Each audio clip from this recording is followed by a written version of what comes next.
الکریم بسم اللہ الرحمن الرحیم یوم ندعو کل اناس بامامہم ومن اوتی کتابہ بیمینہ فاولئک یقرؤون کتابہم ولا یظلمون فتیلا ومن کان فی ہذہ اعمی وہو فی الآخرۃ اعمی واضل سبیلا۔ صلوات۔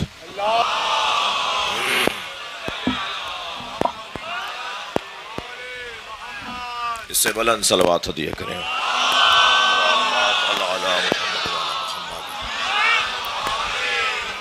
اس سے بھی بلند صلوات ہدیہ کریں۔ اللہم صل علی محمد۔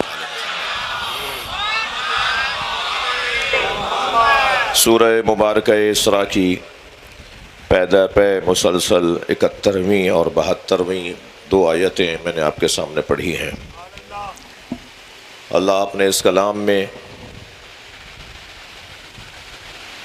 قیامت کا منظر بیان کر رہا ہے، البتہ وہ قیامت کا منظر دشمنان علی کے لیے ہوگا،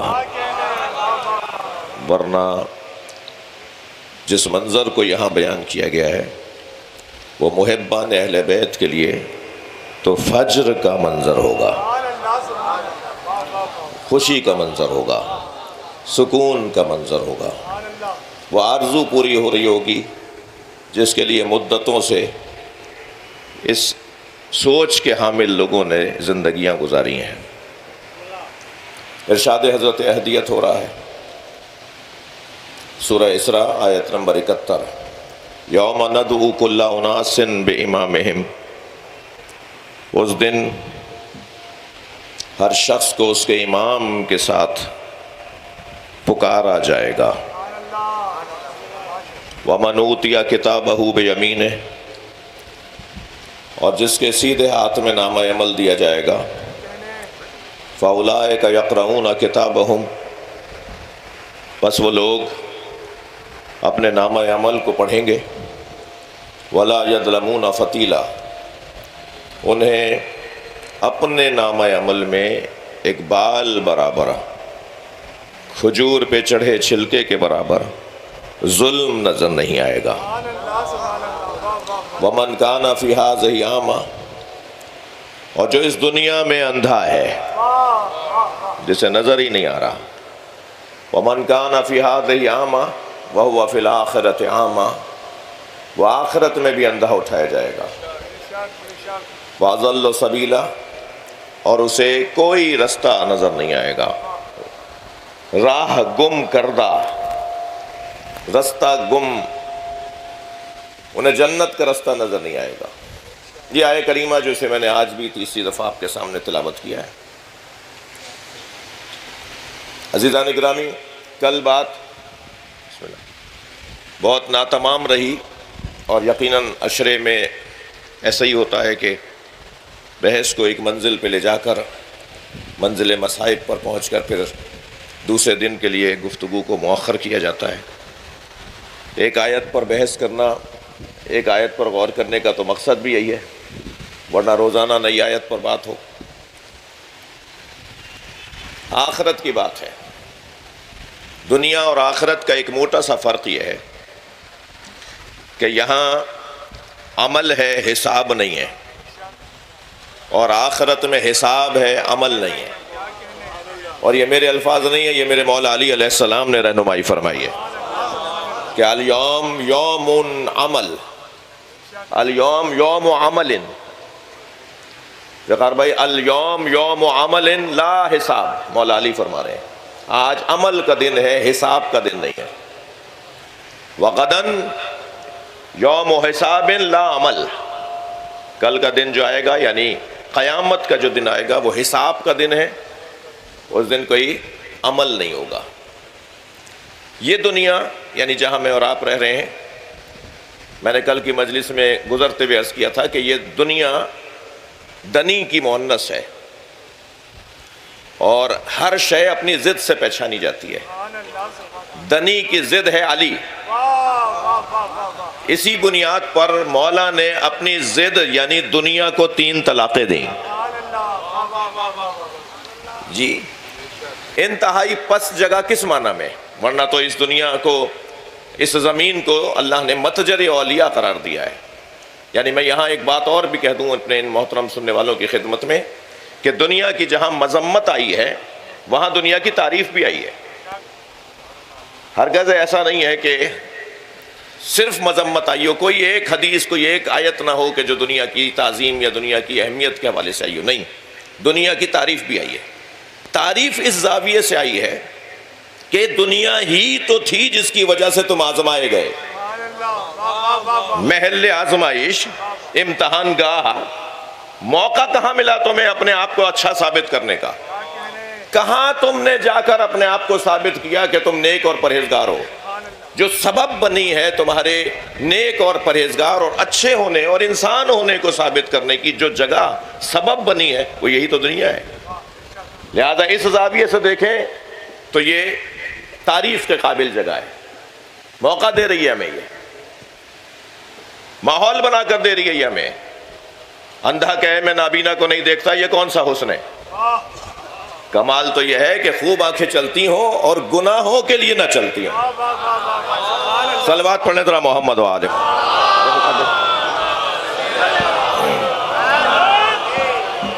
تو یہ اس زاویے سے اس کی تعریف بھی آئی ہے۔ لیکن جس زاویے سے دنیا کے بارے میں مولا علی فرما رہے ہیں دنیا غری غیری، ہے دنیا جا کسی اور کو بہکا، میں نے تجھے 3 طلاقیں دے دی ہیں، لا رجعت فیہا، اب اس میں کوئی رجوع کا حق بھی نہیں ہے۔ جہاں مولا فرما رہے ہیں کہ تمہاری یہ دنیا بکری کی چھینک سے زیادہ کری ہے میرے نزدیک۔ بکری چھینکے تو اس کا جو چھینک کی کراہت ہے، تمہاری دنیا میرے نزدیک اس سے زیادہ کری ہے۔ اپنی جوتیوں میں ٹانکا لگا رہے تھے، حضرت ابن عباس نے قریب آ کے مولا سے فرمایا کہ مولا شام کے گورنر کو کچھ عرصے اور رہنے دیجئے، مرکزی حکومت مضبوط ہو جائے۔ اچھا، یہ مشورہ کچھ دن پہلے ایران کو بھی دیا جا رہا تھا۔ صلوات پڑھیں ذرا محمد و آل محمد۔ آواز نعرہ سلام۔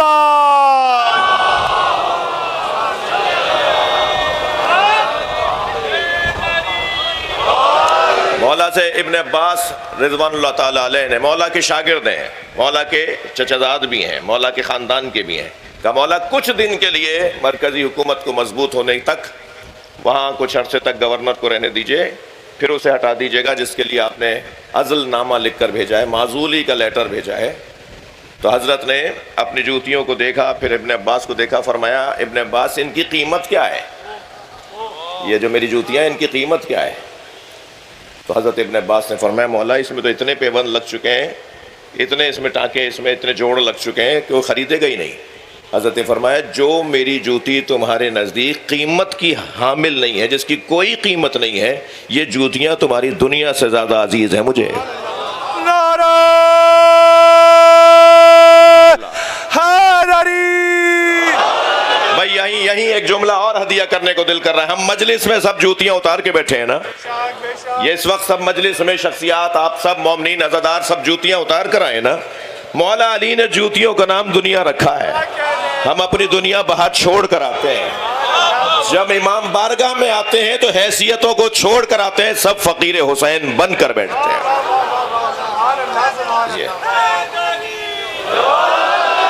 جی یہ جو دنیا کی مذمت میں مولا فرما رہے ہیں، یہ دنیا اس زاویے سے دیکھا جائے، حب الدنیا راس کل خطیئۃ، معصوم فرما رہے ہیں دنیا کی محبت ہر برائی کی جڑ ہے، ہر برائی کی جڑ دنیا کی محبت ہے۔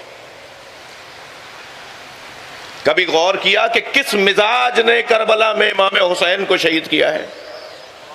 فرد تھوڑی قتل کرتا ہے، یہ یزیدیت اور یزید کا کیا فرق ہے؟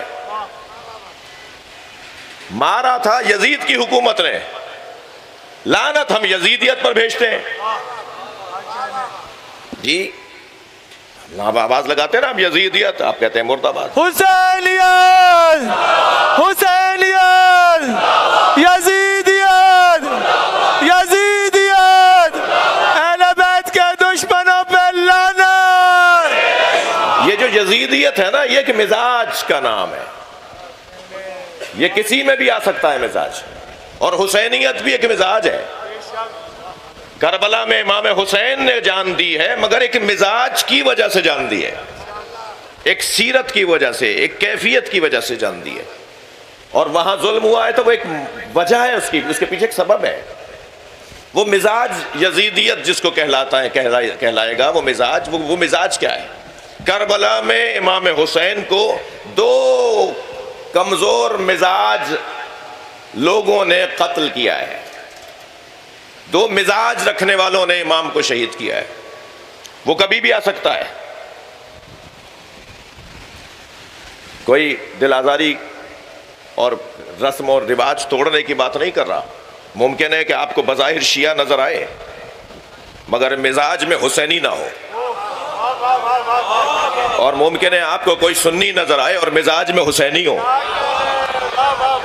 تو میں جو کہنا چاہ رہا ہوں، اللہ کہ میری بات پہنچے، یہ کوئی ضروری نہیں ہے کہ کوئی میرے حلیے میں ہو اور کوئی ہمارے انداز کا اور خاندانی طور پر وہ ایسا ہو تو ہم کہہ صاحب یہ تو حسینی ہے۔ وہ کیا چیز ہے جو حسینی اور یزیدی کا فرق ڈالتی ہے؟ دو مزاج کے حامل لوگوں نے کربلا میں امام حسین کو شہید کیا ہے۔ ایک حب دنیا کا شکار، وہ کوفے والے، پیسہ، لالچ، دنیا، کرسی، کیا کہا عمر ابن سعد کو کہ تمہیں رے جو صوبہ ہے اس کا گورنر بنا دیا جائے گا اگر حسین کا سر لے آؤ گے۔ کرسی کی خاطر مارنے آیا تھا۔ اور جب کربلا کے میدان میں امام نے اسے آخری خطبہ ارشاد فرمایا ہے، اس سے پہلے بھی ملاقاتوں میں بھی امام نے اسی انداز سے رہنمائی اس کی کہ کسی طرح یہ ہدایت پا جائے، کسی طرح یہ باز آ جائے، مگر آخری خطبے میں بھی حضرت نے فرمایا کہ تجھے کہا گیا ہے نا کہ رے کی حکومت، رے کی گورنری تجھے ملے گی مجھے مارنے کے بدلے میں، تو میں تجھے بتا دوں کہ وہاں تجھے رے کے گندم کے دانے بھی نہیں ملیں گے۔ رے جو صوبہ ہے اس میں جو گندم اگتا ہے، اس رے کے گندم کے دانے بھی تجھے نہیں ملیں گے میرے مارنے کے بعد۔ تو کہنے لگا مجھے جو کافی ہے۔ دیکھیے ایسے آنکھوں پہ پردہ پڑتا ہے۔ تو حضرت نے فرمایا سن، تجھے جو کے دانے بھی نہیں ملیں گے، میرے قتل کے بعد تجھے زندان میں ڈالا جائے گا۔ معزول کر دیا تھا، ملنے کو تیار نہیں ہوا تھا یزید، سزا کا اعلان کر دیا تھا اس کے لیے۔ لہذا ایک حب دنیا کا شکار، یہ بہت خطرناک بیماری ہے۔ جوانوں میں آپ سے بات کر رہا ہوں، علی والوں سے بات ہو رہی ہے۔ شخصیات تشریف فرمائے تو ایک جملہ کہہ دوں، بڑی گاڑی میں بیٹھنا آپ کے لیے اور اپنے لیے کہہ رہا ہوں، اچھے گھر میں رہنا، مہنگے کپڑے پہننا دنیا داری نہیں ہے۔ اچھے گھر میں رہنا دنیا داری نہیں ہے، جھونپڑی میں رہنے والے کو ذلیل سمجھنا یہ دنیا داری ہے۔ مہنگی گاڑی میں بیٹھو مگر پیدل چلنے والے کو بھی آدمی کا بچہ مانو، اسے بھی اہمیت، اس کو بھی احترام دو، یہ ہے دنیا داری سے بچنا۔ اللہ نے پیسہ دیا ہے، اچھے کپڑے پہنو مگر پھٹے ہوئے کپڑوں میں کسی کو دیکھ کر اسے ذلیل مت سمجھنا۔ بس یہ اپنے آپ کو اگر کنٹرول میں رکھ لوں کہ میں ان ساری نعمتوں کے باوجود جس کے پاس یہ نعمت نہیں ہے اسے حقیر اور ذلیل اگر نہیں سمجھ رہا تو میں دنیا دار نہیں ہوں۔ اچھا، بعض لوگوں کی دنیا تو وہ ان کی جوتیاں ہوتی ہیں، وہ ان کے کپڑے ہوتے ہیں، حتیٰ بعض ہر شخص کی دنیا اپنی ہے، کسی کی سائیکل ہی اس کی دنیا ہوگی، کسی کا ٹھیلا ہی اس کی دنیا ہوگی۔ یہ ضروری نہیں ہے کہ دنیا یعنی ہر ایک کی دنیا علیحدہ ہے، ہر ایک کی دنیا علیحدہ ہے۔ بعض فقیروں کی دنیا ان کا کشکول ہوتا ہے، ہاں کشکول، فقیر جو لیے ہوئے ہے وہ کشکول اس کی دنیا ہوتی ہے، اس کے بغیر گزارا نہیں ہے۔ بس ہر وہ چیز جو میری ذات کی مجبوری بن جائے وہ دنیا ہے، اور جس چیز سے جب چاہوں ہاتھ اٹھا لوں یہی میرا زہد ہے۔ صلوات پڑھ لیں محمد و آل محمد۔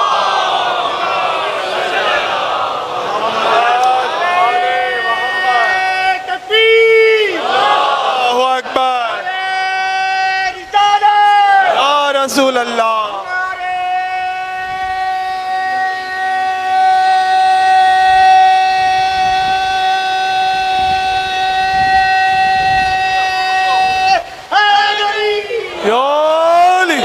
جناب محترم سینیٹر وقار مہدی صاحب تشریف فرمائیں. میں ان کے توسط سے یہ کہنا چاہوں گا کہ سیاستدانوں کو، حکمرانوں کو ہر کچھ مدت کے بعد فقیروں اور مسکینوں کے ساتھ بیٹھنا چاہیے، اور جو ایسا کرتے ہیں وہ کامیاب بھی ہیں. یہ فقراء اور مساکین کے ساتھ بیٹھنے کا کیا فائدہ؟ کیوں بیٹھنا چاہیے؟ اس لیے کہ انہیں احساس ہوگا کہ ان کی زندگیوں میں کیا مشکلات ہیں، اور پھر انسان اپنے آپ کو قابو میں رکھے گا کہ نہیں، ہم اسی ماحول میں رہتے ہیں، اسی دنیا میں رہتے ہیں، ہمارے ماحول میں ایسا ہو رہا ہے.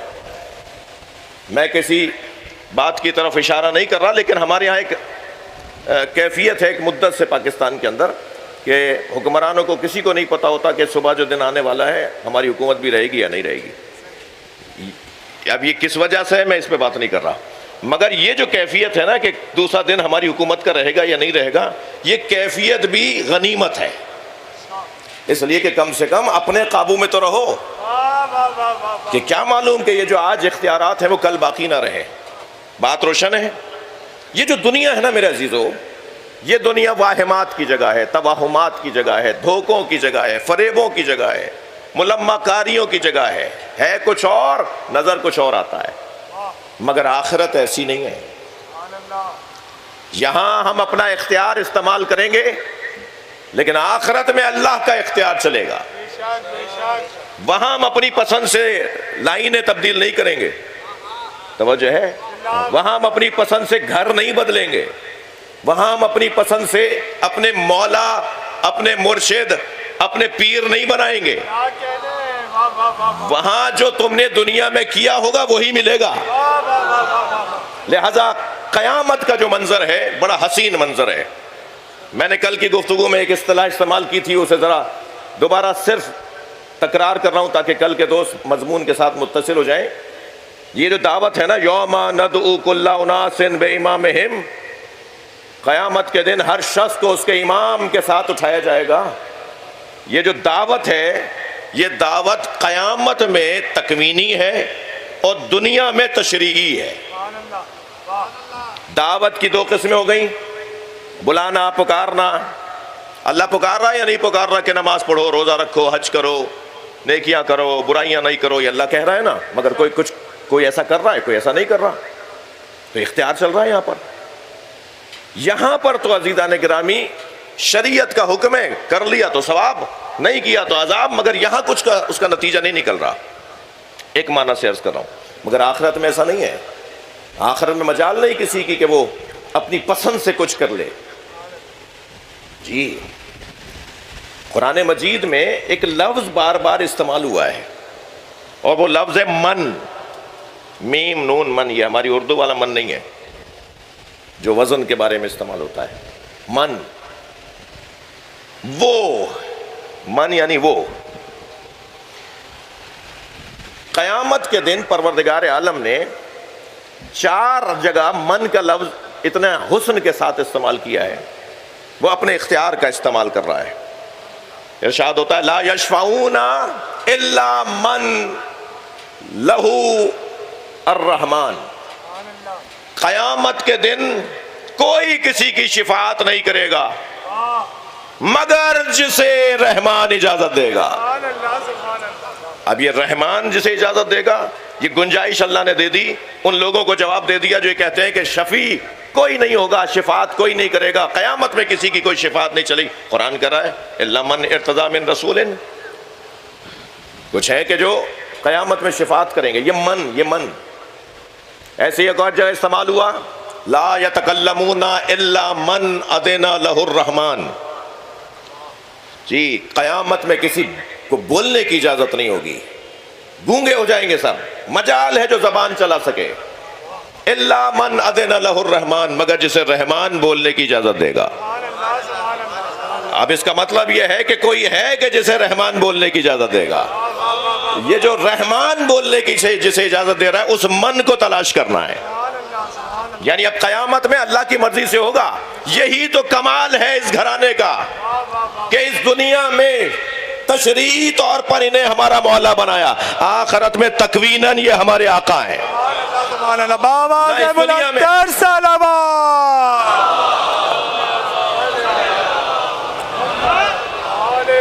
لا یتکلمون الا من اذن لہ الرحمن، اس دن جسے رحمان اجازت دے گا وہی بات کرے گا۔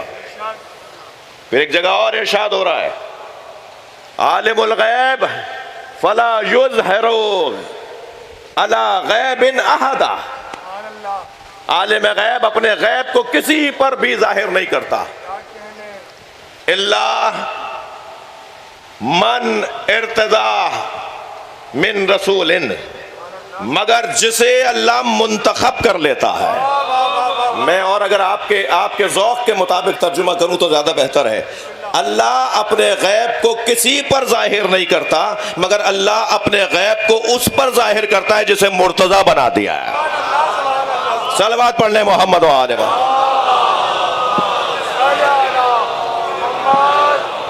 بآواز بلند تر صلوات۔ اللہم صل علی محمد و آل محمد۔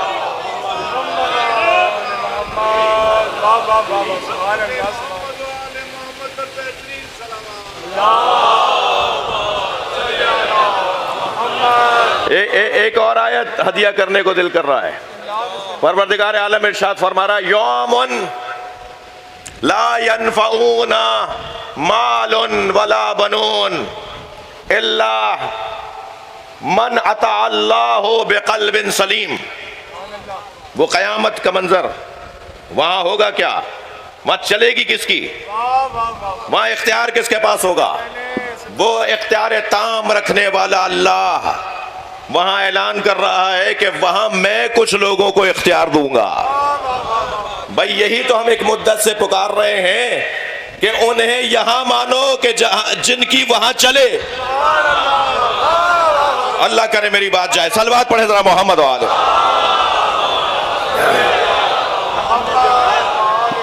یہ مجلسیں یہ ساری محنت ہے ہی اس لیے کہ یہ سمجھانا چاہتی ہے یہ مجلس ان لوگوں کو کہ اگر تمہیں آخرت سنوارنی ہے تو انہیں یہاں مانو جن کے ہاتھ میں آخرت ہے۔ میں اپنے مدعا پر ایک واقعے کی طرف اشارہ کروں گا۔ حضرت ابو ایوب انصاری رضی اللہ تعالیٰ عنہ رضوان اللہ تعالیٰ علیہ خانہ کعبہ کا طواف کر رہے ہیں۔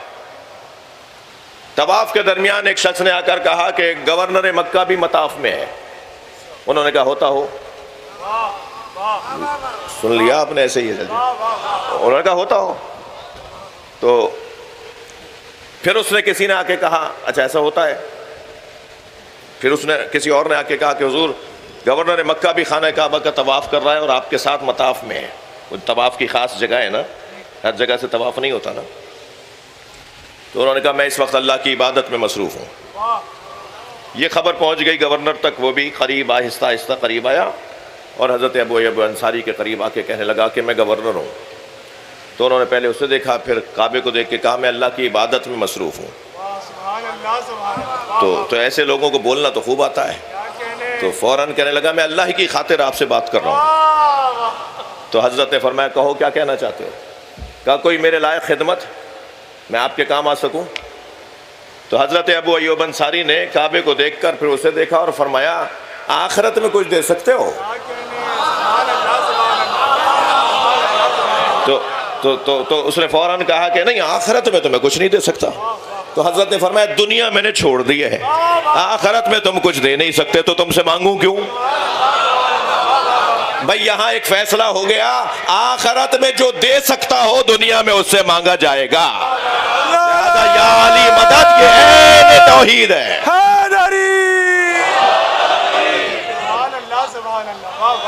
آخرت میں دینے والے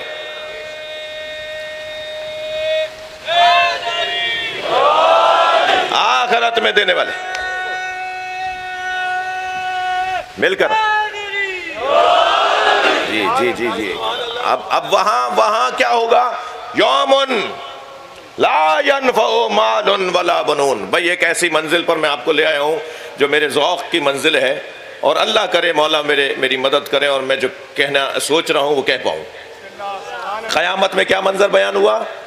لا ينفع مال، نقی بھائی لا ينفع مال ولا بنون، آخرت میں نہ مال فائدہ پہنچائے گا نہ اولاد، نہ مال فائدہ پہنچائے گا نہ اولاد۔ الا من عطا اللہ بقلب سلیم، مگر جسے اللہ نے دنیا میں قلب سلیم بخشا ہوگا اس کا مال بھی وہاں کام آئے گا، اولاد بھی۔ یہی مطلب ہوا، اللہ کا یہی مطلب ہوتا ہے۔ اللہ کا لفظ لگ کر جو پچھلا حکم ہے اسے مکمل بدل دیا جاتا ہے۔ لا فتح، کوئی جوان ہی نہیں ہے بھائی، سارے جوانوں کا انکار ہو گیا، مگر جیسے ہی اللہ لگا تو علی سمجھ میں آ گئے، اللہ علی۔ اب یہ اللہ کا ایک بڑا حسین منظر ہے، لا الہ، یہاں اگر رک جائیں تو کوئی بھی اللہ نہیں ہے، مگر اللہ لگ کر کہا الا اللہ، تو جو اس سے پہلے بیان ہوا وہ مکمل تبدیل ہو جائے گا۔ اچھا ایک اور آیت بھی ہدیہ کرنے کو دل کر رہا ہے، لا یحب اللہ الجہر، توجہ ہے، لا یحب اللہ الجہر بالسوء من القول، اللہ کو اونچی آواز میں کوئی ایسی بات جو کسی کو ناگوار گزرے پسند نہیں ہے۔ کیا کر رہے ہو مائک پر؟ یہ جلوس کہاں لے کے جا رہے ہو؟ اللہ کہہ رہا ہے لا یحب اللہ الجہر بالسوء من القول، اونچی آواز میں کوئی ایسی بات، جہری آواز جو کسی کو ناگوار گزر رہی ہے، لا یحب اللہ، اللہ کو پسند نہیں ہے، مگر اللہ آ گیا، الا من ظلم، مگر جس پہ ظلم ہوا ہے وہ اونچی آواز میں بات کرے چاہے کسی کو ناگوار گزرے، اللہ کو پسند ہے۔ نعرہ تکبیر، نعرہ رسالت، نعرہ حیدری، بر حبیب خدا و خاتم الانبیاء بلندتر صلوات۔ بھائی بات جا رہی ہے تو ذرا گردن ہلاتے رہنا۔ میں تھوڑا سا ویسا خطیب ہوں کہ جو بہت زیادہ غور سے مجھے دیکھ رہے ہوتے ہیں، مجھے لگتا ہے کہ صاحب یہ کہیں اور نہ ہو، تو برائے مہربانی مجھے پتہ رہے کہ آپ یہیں ہیں۔ ایک صلوات اور پڑھیں نبی کی ذات۔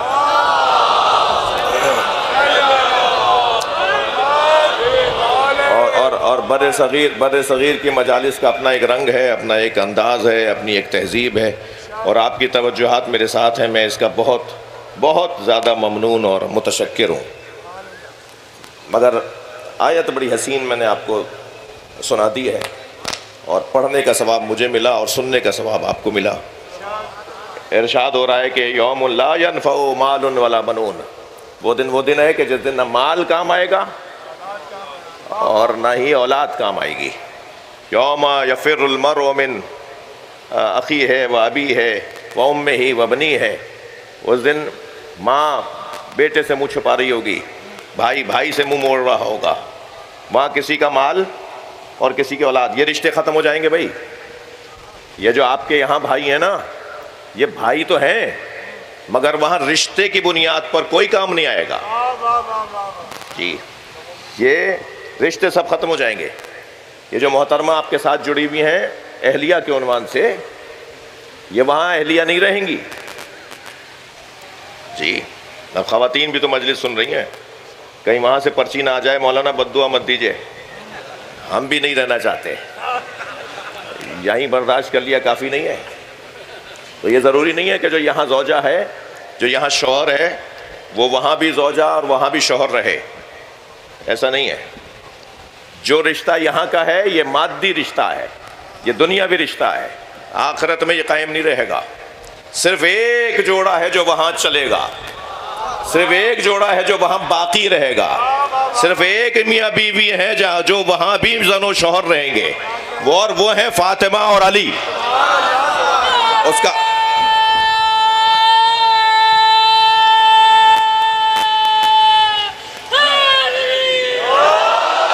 اس کا شاید ایک سبب یہ ہے میرے عزیزو، اس کا ایک سبب یہ ہے کہ یہ نکاح زمین پر نہیں ہوا۔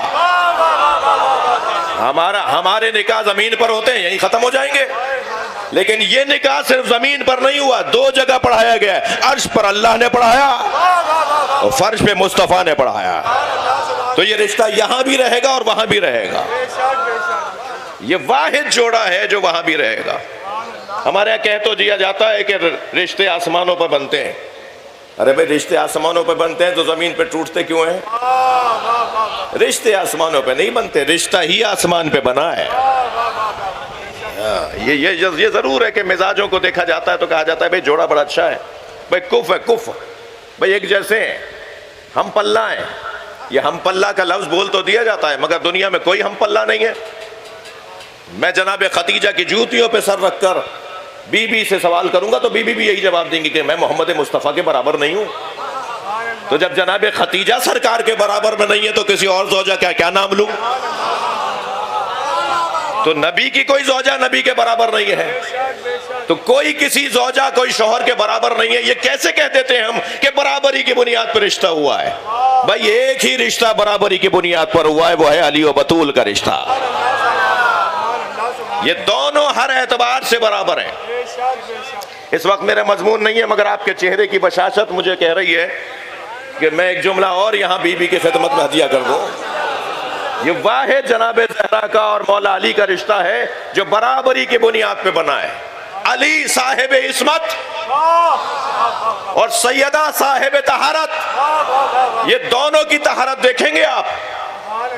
مردوں کی زندگی میں کوئی دن ایسا نہیں آتا جس دن وہ نماز سے عاری ہوں۔ نماز ہر حال میں مرد کو پڑھنی ہے۔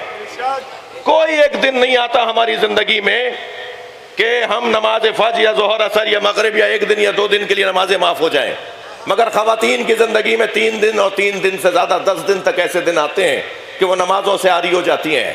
اگر برابری کے بنیاد پر رشتہ ہے تو مانو کہ وہ روایت صحیح و سند ہے کہ امام حسن کی آمد ہوئی اور جناب زہرا ظہر کی نماز پڑھ رہی۔ صلوات پڑھ لیں محمد و آلہ محمد۔ سبحان اللہ سبحان اللہ، اور بلند صلوات سیدہ کی ذات۔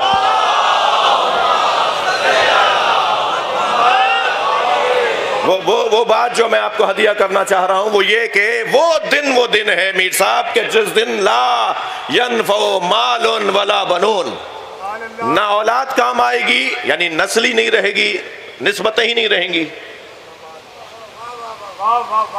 وہاں نسبتیں وہ رہیں گی کہ جن کے لیے اللہ ارشاد فرما رہا ہے کہ اللہ من عطا اللہ بقلب سلیم، جنہیں اللہ نے قلب سلیم عطا کیا ہے ان کے رشتے برقرار رہیں گے۔ ایک منزل بیان ہے اور ایک اپنا مدعا اور اپنا عقیدہ ہے جس کی ترجمانی کرنے کی اس منبر سے کوشش کی جائے گی۔ دیکھیے اس آیہ کریمہ کو ذہن مبارک میں بٹھا کر پھر سرکار کی یہ حدیث کہ اسنادہ صحیح، جس کی سند صحیح ہے، اور یہ وہ حدیث ہے جو میں آپ کو سنانے جا رہا ہوں جو سنی بھائیوں نے بھی نبی کی حدیث کو صحیح کہا ہے، اور شیعہ متون کے اندر بھی ائمہ اہل بیت نے نبی سے اسے منسوب کیا ہے اور فرمایا ہے کہ یہ نبی نے فرمایا ہے۔ فرماتے ہیں سرکار فرماتے ہیں کہ یومن، وہ دن، کل نسب و سبب منقطع، وہ دن ہے، سرکار کا فرمان سنا رہا ہوں، وہ دن ہے کہ جس دن ہر نسب اور ہر سبب، ہمارے جتنے رشتے ہیں نا یا نسبی ہیں یا سببی ہیں، انکحتو قبلتو کے ذریعے سے سببی رشتہ بنتا ہے، اور دادا پردادا اور تایا اور چاچا یہ نسبی رشتہ ہے۔ جی ایک رشتہ ہوتا ہے سسرالیوں سے جو رشتہ ہوتا ہے وہ سببی رشتہ ہے، سبب بنا نا انکحتو قبلتو، ایک مولانا نے کہا انکحتو، دوسرے مولانا نے کہا قبلتو، ٹھیک ہے، تو ایک سبب بن گیا، ایک رشتہ ایک گھر میں ہو گیا۔ اب اس کے جو بھائی ہیں شوہر کے یا بیوی کے وہ بھی رشتہ دار ہو گئے، وہ جو اماں ہیں ان کی، وہ شوہر کی بھی ساس جو ہیں وہ ماں کی طرح ہو گئیں، یہ سببی رشتہ ہے۔ اور ایک نسبی رشتہ ہے، یہ تایا چچا کے ہیں جی، ایک دادا کی اولاد ہیں، یہ نسبی رشتہ ہے۔ سرکار فرما رہے ہیں کہ وہ دن ہے کہ جس دن کلو نسب و سبب مقطوع منقطع ہو جائے گا، الا نسبی و سببی، مگر میرا نسب قیامت کے دن منقطع نہیں ہوگا۔ میرا نسب، میرے رشتے قیامت کے دن منقطع نہیں ہوں گے۔ اچھا قیامت کے دن نبی کا رشتہ منقطع نہیں ہوگا؟ اس دنیا میں اگر ہم عقیدہ نہ ہو کوئی نبی کے ساتھ، اگر اسی دنیا میں نبی کا ہم عقیدہ نہ ہو کوئی نسبی یا سببی رشتہ دار، تو اسی دنیا میں رشتہ منقطع ہو جاتا ہے۔ دلیل دے دوں؟ بھائی دیکھیے، یہ جو رشتے ہیں نا، کسی نبی کی امت کا کوئی فرد جو اس نبی کا رشتہ دار ہے، رشتہ دار بھی ہے اور امتی بھی ہے، اگر نبی کا ہم عقیدہ نہیں ہے، توجہ، تو اسی دنیا میں وہ رشتہ منقطع ہے۔ اور سرکار فرما رہے کہ میرا رشتہ تو قیامت میں بھی منقطع نہیں ہوگا۔ دلیل، حضرت نوح کا بیٹا وہ نسبی رشتہ دار تھا یا نہیں؟ وہ بیٹا تھا یا نہیں؟ قرآن نے کہا انہو لیسا من اہلک، یہ تمہاری اولاد نہیں ہے۔ کیا مطلب ہے؟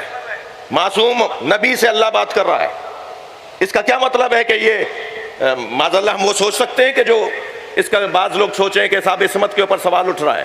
نہیں، تمہارا ہم عقیدہ نہیں ہے، تمہارا نظریہ نہیں رکھتا، تمہارے اللہ کو نہیں مانتا، تمہیں نبی نہیں مانتا، لہذا اسی دنیا میں تمہارا رشتہ دار نہیں ہے۔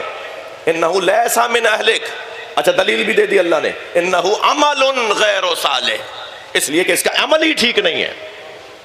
طے ہو گیا کہ اگر رشتہ دار کسی نبی کا رشتہ دار اسی دنیا میں نبی کو نہ مانتا ہو تو وہ تو اسی دنیا میں منقطع ہو جائے گا، اور نبی فرما رہے کہ میرے رشتے تو قیامت میں بھی منقطع نہیں ہوں گے۔ یہی دلیل ہے کہ نبی کے آباء و اجداد دین حنیف پر تھے، موحد تھے، اللہ کو مانتے تھے۔ اگر اللہ کو نہ مانتے ہوتے ابو طالب تو قیامت میں منقطع ہو جاتے، جیسے حضرت نوح کا بیٹا منقطع ہو گیا۔ بآواز بلند تر صلوات، مل کر صلوات پڑھیں ذرا محمد و آلہ۔ پھر میں محترم سننے والوں کی توجہ چاہوں گا، یہ رشتہ یہی منقطع ہو جائے گا بھائی اگر عقیدہ ایک نہ ہوا۔ یہ جو وابستگیاں ہیں نا، یہ جو تعلقات ہیں، یہ تعلقات 4 بنیادوں پر بنتے ہیں، جسے عاطفہ کہتے ہیں، جسے تعلق کہتے ہیں۔ ایک عاطفہ زوجیت ہے، میاں بیوی کا پیار، ایک عاطفہ قرابت ہے، بھائی بھائی کا پیار، توجہ ہے، اور ایک عاطفہ مذہبیت ہے، میرا اور آپ سے کیا رشتہ ہے، آپ کا مجھ سے کیا رشتہ ہے۔ ہم صرف اس بنیاد پر پیار کر رہے ہیں کہ آپ بھی یا حسین بول رہے ہیں، میں بھی یا حسین بول رہا ہوں۔ یہ جو دوستی ہے، جو محبت ہے، یہ مذہب کی بنیاد پر ہے۔ اور چوتھا عاطفہ ہے، عاطفہ انسانیت، ہمیں پتہ ہی نہیں ہے کون بندہ کون ہے، تکلیف میں آیا تو ہمیں بھی تکلیف ہونے لگی۔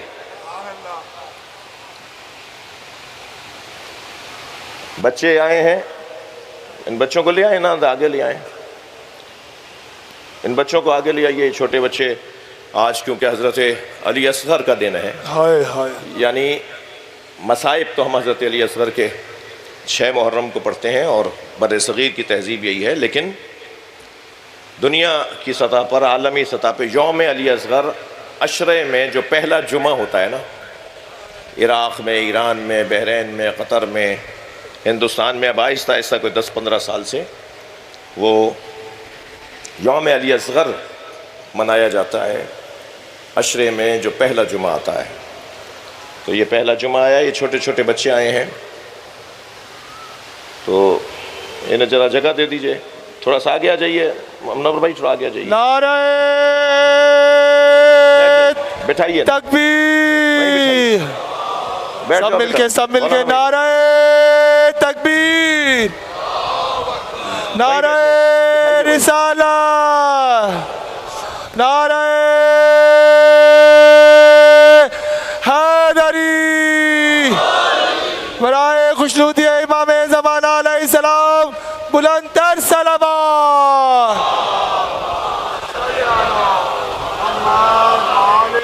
ہٹا لو یہ بینر، ہٹا لو میرے لال، یہ بینر ہٹا لو، بچوں کو بیٹھیں دو۔ انتظامی کے دوست دیکھیں نا، انتظامیہ کے دوست دیکھیں، ذرا منظم کریں انہیں۔ ایک اور بلند صلوات پڑھیں۔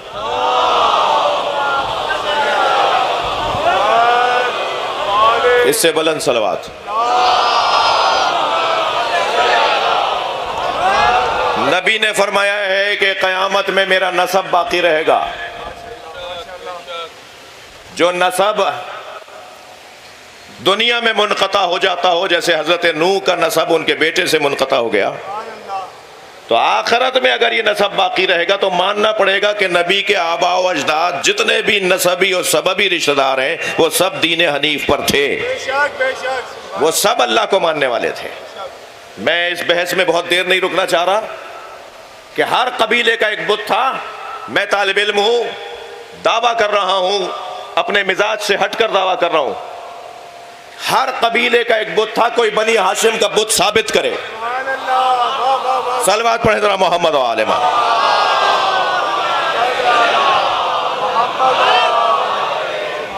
یہ موحد دین حنیف پر قائم رہنے والے گھرانہ.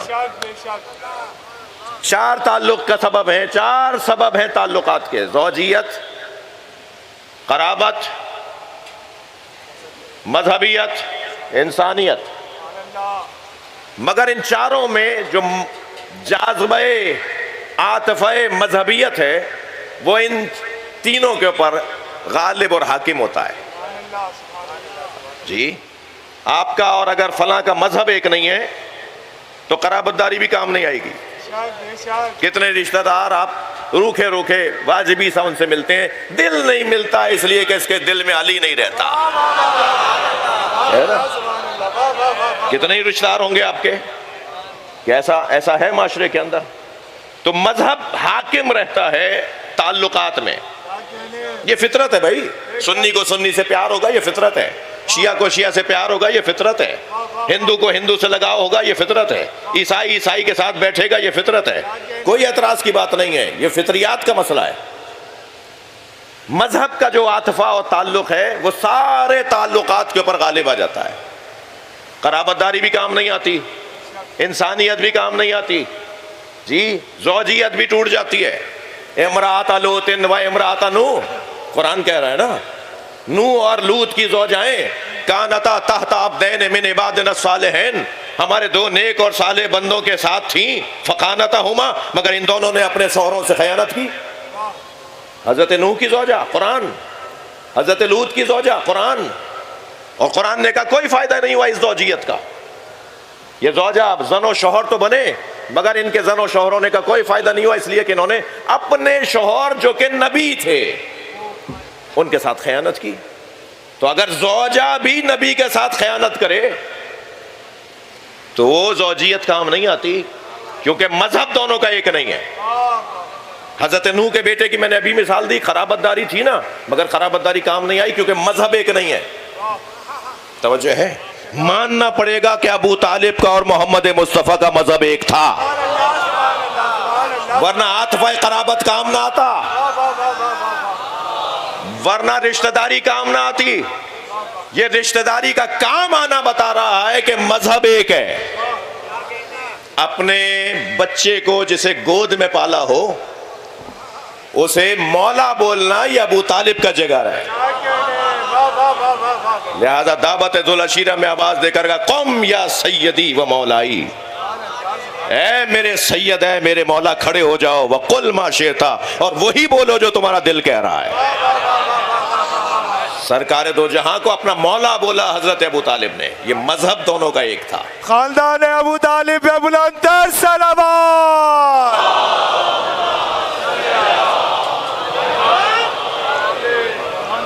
قیامت کے میدان میں بولے گا وہ جسے اللہ چاہے گا.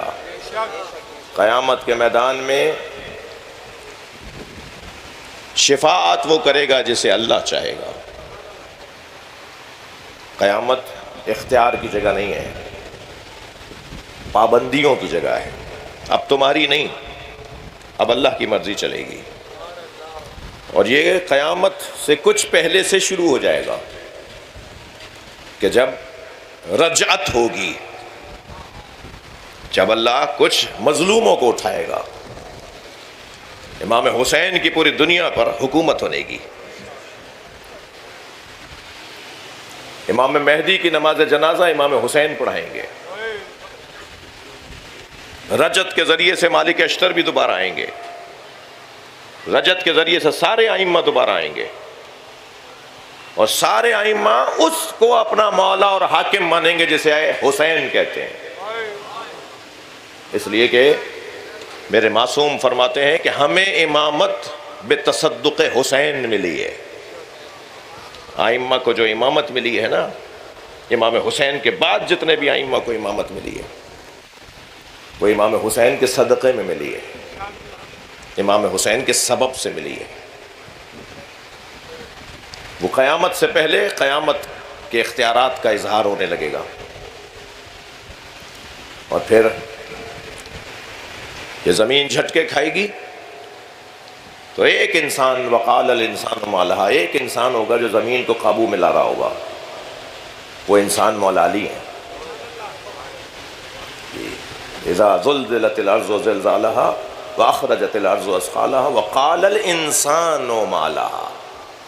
ایک انسان کہے گا زمین سے تجھے کیا ہو رہا ہے، ٹھہر، آرام سے رہ۔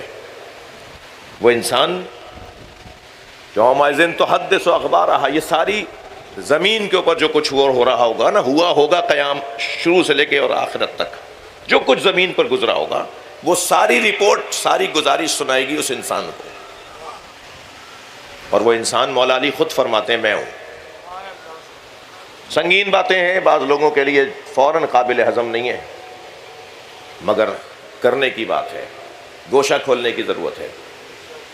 یہاں تو ٹیلی گرافی اور فہرست وار گفتگو ہوتی ہے نا، پھر اہل مطالعہ کا کام ہے کہ ذرا غور کریں کہ کیا کہا گیا تھا، کیا بولا گیا تھا۔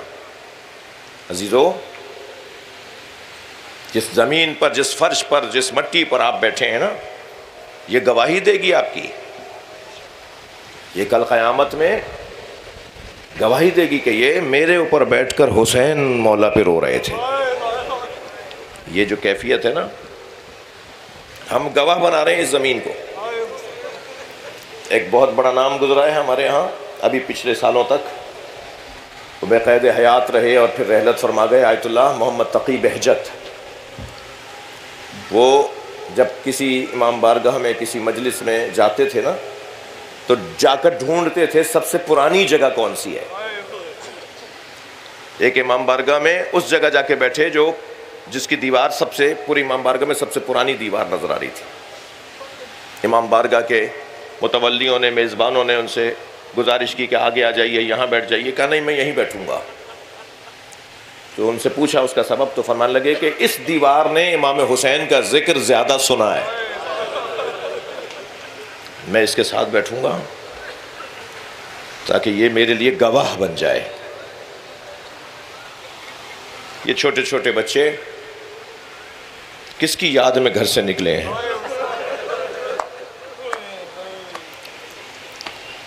کربلا کے بچوں کا اگر ذکر کروں تو کلیجہ منہ کو آتا ہے۔ بڑا حوصلہ تھا حسینی بچوں کا، بلکہ میں اگر یوں کہہ دوں کہ ان حسینی بچوں نے حسینی قربانی کو 4 چاند لگا دیے تو غلط نہیں ہوگا۔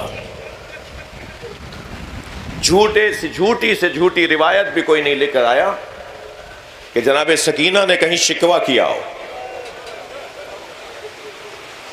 بلکہ اگر کبھی پانی آیا تو پھوپھی کو پانی بڑھا کے کہا، پھوپھی اماں آپ مجھ سے زیادہ پیاسی ہیں۔ یہ کیفیت رہی کربلا کے بچوں کی۔ اجرکم اللہ، اللہ آپ کو کسی غم میں نہ رلائے سوائے غم اہل بیت میں، ہمیں رونے رلانے والوں نہ قرار دے۔ جب کوئی تحریر لکھی جاتی ہے نا رونے والوں، تو تحریر کو مستند بنانے کے لیے آخر میں مہر لگائی جاتی ہے۔ مہر پہلے نہیں لگائی جاتی، مہر بعد میں لگائی جاتی ہے، اور وہ بھی سب کچھ لکھنے کے بعد لگائی جاتی ہے۔ امام حسین نے جو تحریر شہادت لکھی، اس میں ایک سطر کو عباس کہتے ہیں، ایک سطر کو علی اکبر کہتے ہیں، ایک سطر اون ہے، تو ایک محمد ہیں، تو ایک قاسم ہے، ایک قیس ابن مسہر سیداوی ہیں، ایک ترمہ ابن عدی ہیں، ایک شوذب ہیں، عابس ہیں، اور پھر سب سے آخر میں آ کر اس تحریر کو مستند بنانے کے لیے مہر لگائی جسے علی اصغر کہتے ہیں۔ اور حضرت علی اصغر کے ذریعے سے امام نے اپنی پوری قربانی، مکمل قربانی کو مستند بنا دیا۔ تاریخ تو پوچھے گی نا کہ عباس نے کیا کیا تھا، تاریخ تو سوال اٹھا سکتی ہے نا کہ علی اکبر نے تمہارے کتنے مارے تھے، کوئی کہہ دے گا نا کہ قاسم نے 5 مارے تھے تب قاسم کو مارا گیا، مگر علی اصغر نے کس کو مارا تھا؟ اجرکم اللہ، اجرکم اللہ۔ وہ بچہ تو پیاسا تھا، مفصل مصائب 6 محرم کو پڑھوں گا، وہ تو پیاسا بچہ تھا، وہ تو اتنی دیر کا مہمان تھا کہ امام نے فرمایا چند گھونٹ پانی کے پلا دو، یہ میرا بچہ کچھ دیر کا مہمان ہے۔ مائیں بھی مجلس میں بیٹھی ہوئی ہیں، آپ کے گھروں میں بھی دودھ پیتے بچے ہیں، یہ جو اتنا بڑا بچہ ہوتا ہے نا اسے تو صرف چند قطرے پانی کے چاہیے ہوتے ہیں، جس کے بعد وہ گویا سیراب ہو جاتا ہے۔ سلام ہو امام حسین کی اس کیفیت پر کہ امام حسین نے علی اصغر کے تڑپنے کو مچھلی کے تڑپنے سے تعبیر کیا ہے۔ اما ترونا کیف یتلذا، دیکھ نہیں رہے میرا بچہ مچھلی کی طرح تڑپ رہا ہے۔ اجرکم اللہ۔ ہو گئی مجلس عزادارو، آپ کی آنکھوں میں آنسو آ گئے۔ آج 3 محرم ہے، میرے مولا کا قافلہ مکے سے کربلا کی طرف 2 محرم کو پہنچا، مگر جب مقام ثعلبیہ پر میرے مولا حسین کا قافلہ پہنچا تو قیام کے بعد جب سفر کا آغاز ہونے لگا ثعلبیہ سے آگے کے سفر کے لیے، تو حضرت نے مولا عباس سے فرمایا عباس اس مقام سے پانی 2 برابر ذخیرہ کر کے چلو، جتنی ضرورت ہمیں آگے کی منزل تک کے لیے ہے اس سے دگنا پانی لے کے چلو۔ مولا تو مطیع فرمان مولا تھے، مگر ایک اور آواز آئی کہ مولا وہاں تک کے لیے پانی ہم نے بھر لیا ہے۔ کہا نہیں، وہاں تک کے لیے پانی نہیں، جتنا ہمیں ضرورت ہے اس سے 2 برابر پانی کرو۔ یہ حسین انتظام کر رہے ہیں کہ رستے میں ہر ملے گا اور ہر کا لشکر پیاسا ہوگا، تو ہم جو کربلا میں پیاسے مارے جائیں گے وہ کربلا پہنچنے سے پہلے لوگوں کو پیاس سے نجات دیں۔ اور ایسا ہی ہوا، قافلہ کچھ آگے بڑھا تو کچھ لوگوں نے آ کر امام سے کہا مولا ہمیں درخت نظر آ رہے ہیں، کھجور کے درخت نظر آ رہے ہیں۔ حضرت نے فرمایا عباس یہاں کوئی درختوں کی آبادی نہیں ہے، یہاں دور دور تک کوئی درخت نہیں ہے، کسی ٹیلے پہ کسی بلند جگہ پہ جا کے دیکھو یہ کیا ہے۔ جب جا کے دیکھا کچھ لوگ گئے آگے تک، واپس آ کے کہا مولا نیزے اٹھائے ہوئے 1000 سپاہیوں کا لشکر ہے۔ امام نے فرمایا ان کا استقبال کرو، یہ ہر کا لشکر ہے۔ جب پہنچے نا دونوں قافلے آمنے سامنے آئے ہیں، سامنے سے ہر ہے، ادھر امام حسین کا قافلہ ہے، تو حالت یہ تھی کہ حتیٰ گھوڑوں کی زبان پیاس کی شدت سے باہر آ رہی تھی، ان کے سوار گرنے پر تھے، کسی بھی وقت لوگوں کی جان دنیا سے چلی جاتی، یہ کیفیت تھی شدت عطش سے۔ امام نے فرمایا ان سب کو پانی پلاؤ، وہ جو میں نے پانی تم سے دگنا بھروایا تھا، ذخیرہ کروایا تھا، وہ ابھی نے پلانے کے لیے تھا۔ سب کو پانی پلایا۔ ایک راوی ہے، ایک سپاہی ہے ہور کے لشکر کا، وہ کہتا ہے کہ میرے اندر تو اتنی سکت نہیں تھی، میری آنکھوں کے آگے اندھیرا آ رہا تھا، مجھے کچھ پیاس کی شدت کی وجہ سے نظر نہیں آ رہا تھا، میں گھوڑے سے گرا، کچھ دیر کے بعد مجھے محسوس ہوا کہ کسی نے میرا سر اپنے زانوں پہ لیا ہوا ہے اور مشکیزے کا دہانہ میرے منہ سے لگا کر مجھے پانی پلا رہا ہے، اور وہ پانی کبھی میرے سر پہ ڈال رہا ہے تو کبھی میرے منہ میں مجھے دے رہا ہے، مجھے پانی پلا رہا ہے۔ تو جب میری جان میں جان آئی اور میں نے آنکھیں کھول کے دیکھا تو حسین تھے۔ میں نے پوچھا آپ کون ہیں؟ کہا میں حسین ابن علی ہوں۔ امام نے ہور کے سپاہیوں کو پانی پلایا، جانوروں کو پانی پلایا۔ بلکہ آج میں مصائب آج کی مناسبت سے دوبارہ سے دیکھ رہا تھا تو ایک عجیب جملہ ملا، فرمایا عباس یہ جو گھوڑے ہیں نا، یہ 3 مرتبہ پانی چھوڑ کر پھر پانی پیتے ہیں تو سیراب ہوتے ہیں۔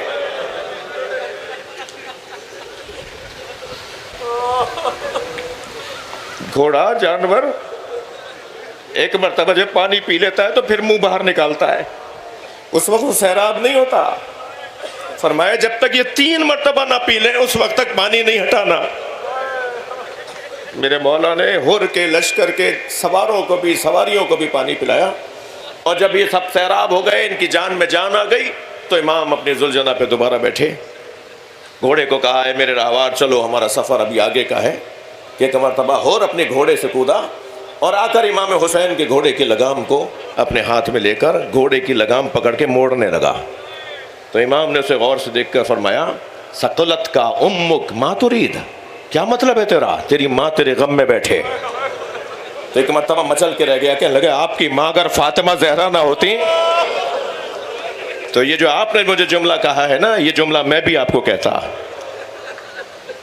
امام نے فرمایا اور میں اپنی مرضی سے اپنے قافلے کو لے کے جاؤں گا۔ اس کا ارادہ یہ تھا کہ عبید اللہ بن زیاد تک امام حسین کو پہنچائے۔ امام نے فرمایا میں اپنی مرضی سے قافلے کو لے کے چلوں گا، میں جہاں چاہوں گا جاؤں گا۔ مگر حر نے پھر یہ طے کیا کہ امام کے قافلے کے پیچھے پیچھے چلے تاکہ وہ دیکھے کہ کہاں جا رہے ہیں۔ اسی دوران 3 صحابی جن میں حضرت ترمہ بن عدی، قیس ابن مسہر سیداوی، مسلم ابن اوسجہ، یہ تینوں امام حسین سے ملاق ہونے کے لیے آ رہے تھے، تو حر کے لشکر نے انہیں گرفتار کر لیا۔ یہ خبر جب امام حسین تک پہنچی تو امام نے فرمایا عباس جا کر حر سے کہو حر یہ ہمارے مہمان ہیں، انہیں ہمارے حوالے کرو۔ کچھ دیر کے بعد، مذاکرات کے بعد، یہ تینوں امام کے اصحاب جو کربلا میں عاشور کے دن شہید ہوئے ہیں، یہ تینوں پھر امام حسین کے لشکر میں آ کے ملے۔ نماز کا وقت آیا، حر کے لشکریوں نے نماز جماعت کے لیے صفیں باندھی، امام حسین مصلی امامت پر آئے۔ امام نے فرمایا عباس جا کے حر سے پوچھو ہمارے ساتھ نماز پڑھے گا یا اکیلے؟ جب حر کو جا کر کہا نا کہ مولا نے تمہیں نماز میں آنے کی دعوت دی، ہمارے ساتھ پڑھو، یہ اشارہ ہے نا۔ کہنے لگا فرزند زہرا نماز پڑھائے اور میں نماز سے محروم رہ جاؤں؟ معلوم ہے نا عزادارو امام یہ کیا کر رہے ہیں؟ اس کے دل میں جو ایمان کی چنگاری ہے اسے آتش ایمان میں تبدیل کر رہے ہیں۔ اور حر نے آ کر امام حسین کی پیچھے نماز پڑھی۔ یہ قافلہ کربلا کے میدان میں آ گیا۔ 2 محرم کو حسین کربلا میں آ گئے۔ شب عاشور حر اپنے بھائی مصعب ابن یزید رہاہی کو لے کر عمر ابن سعد کے خیمے میں گیا اور جا کے کہا کہ اے پسر سعد کل عاشور کے دن کیا حسین کو مارنا ہے؟ اس نے کہا کل حسین کو ہمیں قتل کرنا ہے۔ کہا اپنی رائے پر ذرا نظر ثانی کرو، یہ نبی کا نواسہ ہے۔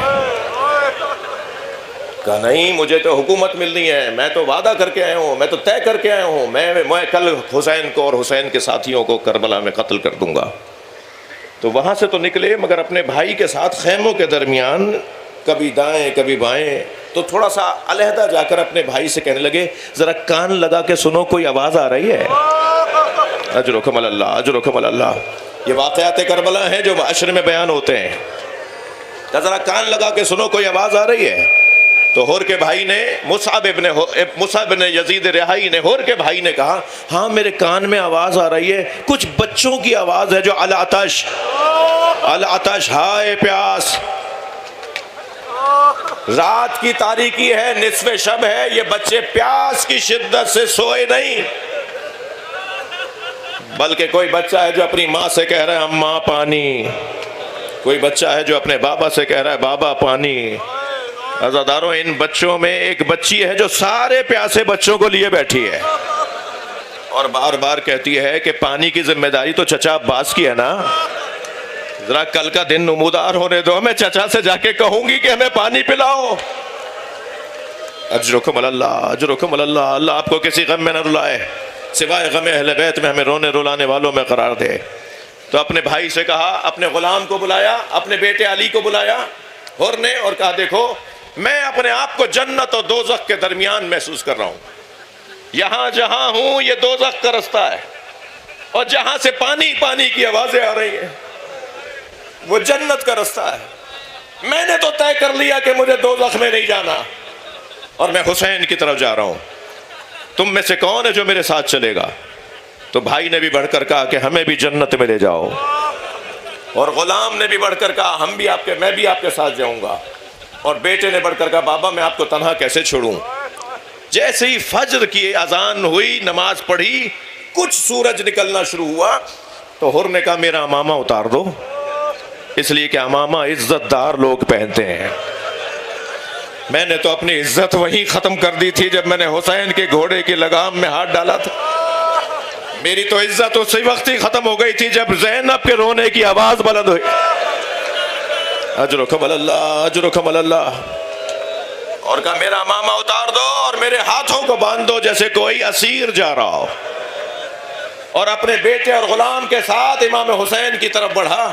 ادھر امام حسین نے آتے ہوئے کچھ لوگوں کو دیکھا تو آواز دی عباس آمادہ ہو جاؤ ہمارا مہمان آ گیا. اللہ اکبر. بڑھ کر استقبال کیا. امام کے قدموں میں گر گیا. کہنے لگا مولا کیا مجھ جیسے کی بخشش ہے؟ امام نے فرمایا انت حر فی الدنیا والآخرہ. اے حر تو اس دنیا میں بھی آزاد ہے آخرت میں بھی دوزخ سے آزاد ہے. اور ایک مرتبہ دن چڑھنے لگا. شہادتیں اور شہیدوں کی تعداد بڑھنے لگی. ایک ایسا دور آیا کہ جب حملہ مغلوبہ ہوا. یہ حملہ مغلوبہ یہ ہے کہ جب لشکر کا لشکر سے حملہ, لشکر کا لشکر پہ حملہ. اس وقت میں حر نے بڑھ کر کہا مولا اب مجھے جانے کی اجازت دے. تو حر کے بیٹے نے کہا بابا یہ کیسے ممکن ہے کہ باپ چلا جائے اور بیٹا زندہ رہ جائے, پہلے میں جاؤں گا. تو حر کا بیٹا علی ابن حر میدان کربلا میں اجازت لے کر گیا اور خوب جنگ کی. عزادارو حر کے بیٹے نے شان سے دشمن کا مقابلہ کیا مگر بالآخر زخم بڑھتے چلے گئے اور حر کا بیٹا زمین پر گرا. اور گرتے ہوئے اس نے آواز دی بابا حر میری مدد کرو. حر گھوڑے پر بیٹھا اور اس جانب روانہ ہوا جہاں سے حر کے بیٹے کی آواز آئی تھی. مگر گھوڑے دائیں بائیں مغرب سے مشرق اور جنوب سے شمال اور دھول اڑ رہی تھی اور حر کا بیٹا حر کو نظر نہیں آ رہا تھا. تو جب یہ کیفیت ہوئی نا تو حر نے آواز دے کر کہا اے میرے لال علی مجھے آواز دو تم نظر نہیں آ رہے ہو. تو حر کے بیٹے کی آواز تو نہیں آئی مگر حسین کی آواز آئی. اور آواز یہ آئی حر تیرا بیٹا میری گود میں ہے. جب پہنچا تو کیا دیکھا امام حسین نے لاشا گود میں لیا ہوا ہے. تو آگے بڑھ کر کہنے لگا مولا یہ غلام زادہ ہے, مولا آپ نے اس کا لاشا کیوں اٹھایا؟ فرمایا حر جوان بیٹے کی میت اٹھانا باپ کے بس کی بات نہیں ہے. سلام کرے یہ مجمع حسین کو جب علی اکبر کا لاشا اٹھا رہے تھے.